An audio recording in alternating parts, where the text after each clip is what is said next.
અને એ જૂન મહિના પછી આજે 5 મહિના થઈ ગયા, એક પણ વિદ્યાર્થીઓના ખાતામાં એક પણ રૂપિયો સ્કોલરશીપ આવી નથી અને 25-26નું વર્ષ પણ હમણાં 1 મહિનામાં પૂરું થઈ જવાનું છે।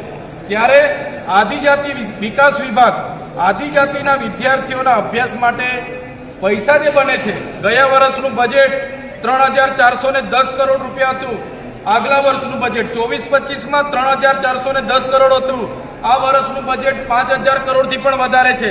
તો આ બજેટ એમના મુખ્યમંત્રી, એમના વડાપ્રધાન, એમના વિકાસ રથો, એમના વિકાસ મહોત્સવો, અમૃત મહોત્સવો, એમની ગૌરવ યાત્રાઓ, એમના મંડપો, એમના 2000ની થાળીઓ ખાવા માટે, 500 રૂપિયાની ચાઓ પીવા માટે, એમની 2-3 બસો મૂકવા માટે આદિજાતિઓનું બજેટ નથી ભાઈ। આદિજાતિનું બજેટ તમારી ઊંચી પ્રતિમાઓ બનાવવા માટે, બિલ્ડિંગો બનાવવા માટે, કોરિડોર બનાવવા માટે, એના માટે નથી। આદિજાતિનું બજેટ અમારા વિદ્યાર્થીઓ પણ ભણે ગણે, સમાનતાની ધારામાં આવે, આર્થિક રીતે સમાનતામાં આવે, વૈચારિક રીતે સમાનતામાં આવે, એના માટેનું બજેટ છે। આ આદિજાતિનું બજેટ શિક્ષણમાં તમે નથી આપ્યા, એ ભારતીય જનતા પાર્ટીની સરકારની આદિવાસી વિરોધી માનસિકતા છતી કરે છે। અમારું આટલું બધું બજેટ કાં વાપરો છો તમે? અમને હિસાબ આપો। 3410 કરોડ 2024નું અમારું બજેટ છે, કાં વાપર્યું છે એનો હિસાબ તમારે આપવો પડશે। 2025નું બજેટ સત્રમાં અમારા 5000 કરોડ રૂપિયા હતા, એ તમે કાં વાપરો છો એનો હિસાબ આપવો પડશે। આજે આ વિદ્યાર્થીઓના 600 કરોડ માત્રની જોગવાઈ કરવામાં તમે અમને કહો છો કે બજેટ નથી, ભારત સરકારમાં વાત કરવું પડશે, તો અમારા કરોડ રૂપિયા બજેટ તમે કાં વાપર્યું છે? એટલે સરકારને અમે કહીએ છીએ, આદિજાતિ વિકાસ વિભાગના તમામ અધિકારીઓને કહીએ છીએ, અહીંયા ઉપસ્થિત પોલીસ અધિકારીઓ હોય, આઈપી અધિકારીઓને પણ કહીએ છીએ, અમને અહીંયા સુધી આવું જ કેમ પડે? આટલા બધા વિદ્યાર્થીઓને આવું જ કેમ પડે? કેમ કે તમે અમારું કામ નથી કરતા, એટલા માટે અમને આવું પડ્યું છે। આવનારા દિવસોમાં, આજે તો ખાલી અમે કોઈને જાહેરાત કર્યા વગર, કોઈને જાણ કર્યા વગર આવ્યા છે, મીડિયા મિત્રો પણ કોઈને ખબર નથી, કોઈ આવ્યું નથી, પણ આવનારા દિવસોમાં રીતસર અમે જાહેરાત કરીશું।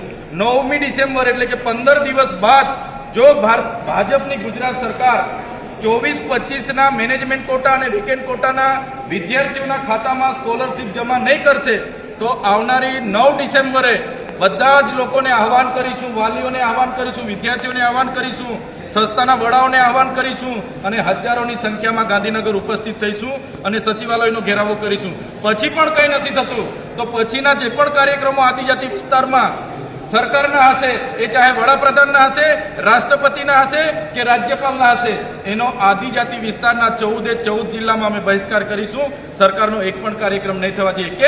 કેમ કે અમારા ભવિષ્ય, અમારા આદિવાસી સમાજના યુવાનોનું ભવિષ્યનો સવાલ છે। તમારી ઊંચી પ્રતિમાઓ બનાવી દેવાથી, મોટા ડેમ બનાવી દેવાથી, કોરિડોરો બનાવી દેવાથી, જીઆઈડીસી જીએમડીસી કરવાથી અમારા લોકોનો ઉદ્ધાર નથી। અમારા બાળકો ભણશે, ગણશે, આગળ વધશે। આજે શાળા નથી, શિક્ષક નથી, એની વાત તમે કેમ કરતા નથી? આજે ગુજરાત મોડલની મોટી વાત કરો છો, આદિવાસી વિસ્તારમાં કુપોષણ છે, એના માટે કેમ તમે કરતા નથી? આદિજાતિ વિસ્તારમાં સિકલ સેલથી બાળકો પીડાય છે, એની વાત કેમ તમે કરતા નથી? ત્યારે આ બધી બાબતોને આવનારા દિવસોમાં ઉજાગર કરીશું, લોકોને જાગૃત કરીશું અને સરકારને પણ કહેવા માંગીએ છીએ, અમારું બજેટ અમારા લોકોના ઉપયોગ માટે, શિક્ષણ માટે, આરોગ્ય માટે વપરાવું જોઈએ।